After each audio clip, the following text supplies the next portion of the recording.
Hello દોસ્તો, રામ રામ સીતારામ, જય માતાજી। તો આ વહેલી સવારે આવી ગયા ખેતરે અને આજે નાખવાનું ઝાડમાં ખાતર। તો જો હાલ ખાતર કાઢી દઈએ લાઈવ। અને અત્યારે વહેલી સવારે વરસાદ આવ્યો હતો એટલે થોડું ખાતર પલળ્યું હોય ટ્રેક્ટરમાં પણ ચલાવ્યું હોય નાખી દઈએ। જો આ અમારી ઝાડ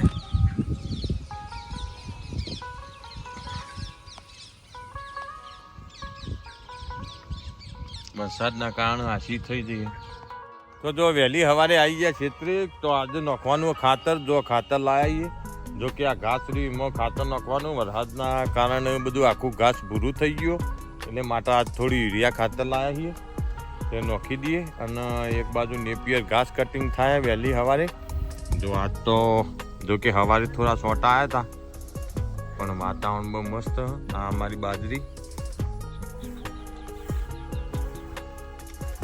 બાજરી આવવાનું ચાલુ થઈ ગયું હતું તો આમ ઝડપથી વરસાદ આવ્યા મરી ખાતર નાખી દઈએ।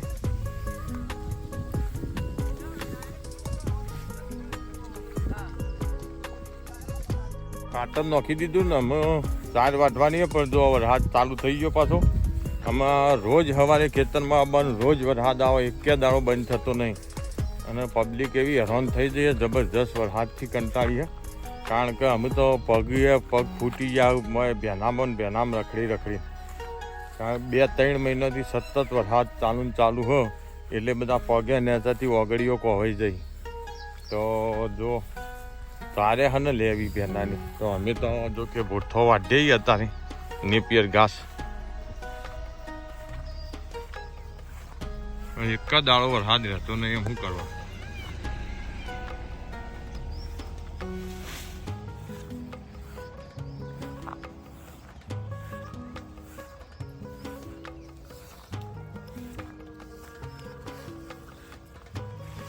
પેલું બધ્યું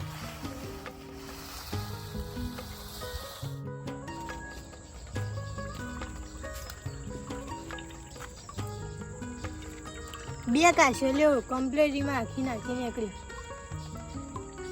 જાય। જુઓ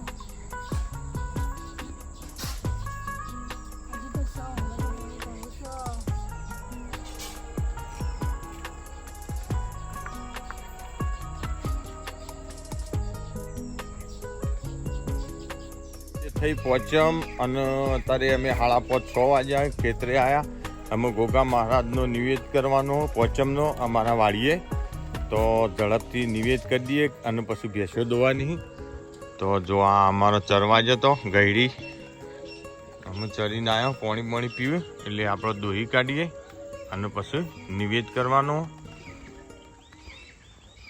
અને હોજે જવાનું પાછું આજે ગોગા મહારાજ ભજનમાં રામાપીરના મંદિરે। જો કે 20 થી 11 છે અમારા ગામમાં રોજ ભજનનો પ્રોગ્રામ હોય તો આજે પણ જવાનું પોચમનું રામાપીરના મંદિરમાં। તો ત્યાં જઈને તમને દર્શન પણ કરાવે અને એકાદું ભજન પણ સંભળાવે।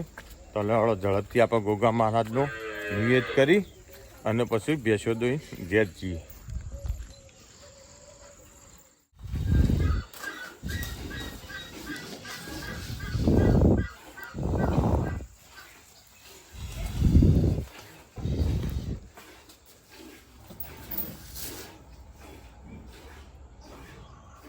તો અમે ભેંસો દોઈ રહ્યા, અમે ગોગા મહારાજના દર્શન પોચમના તમને કરાવીએ।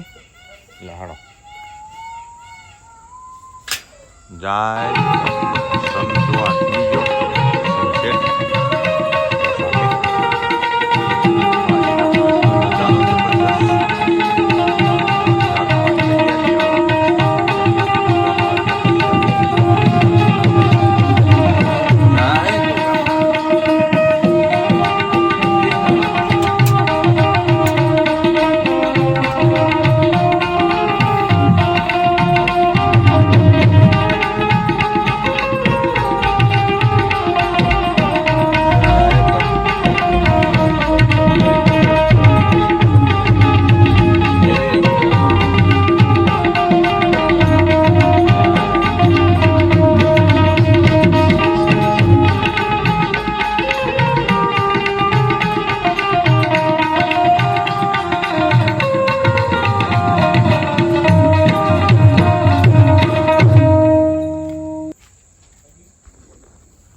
જો અમારી વાડીનો હોજનો નજારો તો દિવસે ભેંસો બહાર બંધાય, રાત્રે બધી અંદર થઈ જાય. અત્યારે જો 4 બાર નાખી દીધી કમ્પ્લીટ અને ધૂણો બૂણો કરી દીધો મેં, એટલે એમને મચ્છર ના કર્યું રાત્રે.